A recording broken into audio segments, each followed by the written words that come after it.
आज तर अचानकच आम्हाला गावाला जावं लागतंय. माहीत पण नव्हतं की गावाला जाणं आहे. तर माझ्या बहिणीचा कॉल आला आणि म्हणे चलायचंय का माहेरला. म्हटलं चला, मी तर तयारच आहे.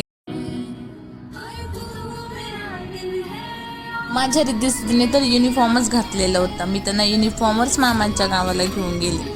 आणि हे बघा ना, रिद्धी सिद्धीचा खूपच छान डान्स चालू होता. आणि माऊ तर एवढा छान डान्स करत होते. आणि तिला कृष्णाचे गाणे एवढे आवडतात आणि राधाचे पण.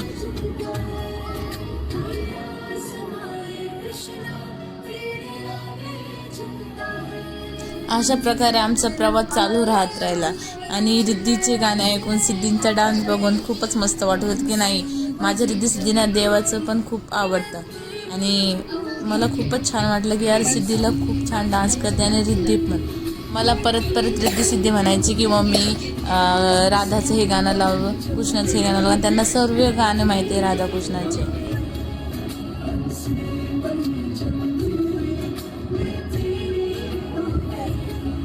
आणि मला पण खूपच कृष्णाचे गाणे आवडतात. आणि मग मी मस्तपैकी कृष्णाचे गाणे ऐकत आमचा प्रवास सुरू होत होता.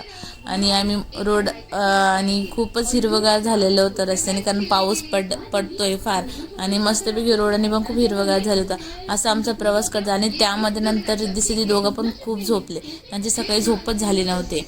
मग दोघांना पण मांडीवर घेऊन झोपले, कारण त्या खूपच भांडता की मम्मी मला घे, आणि एकीला असं वाटतं की मला घे.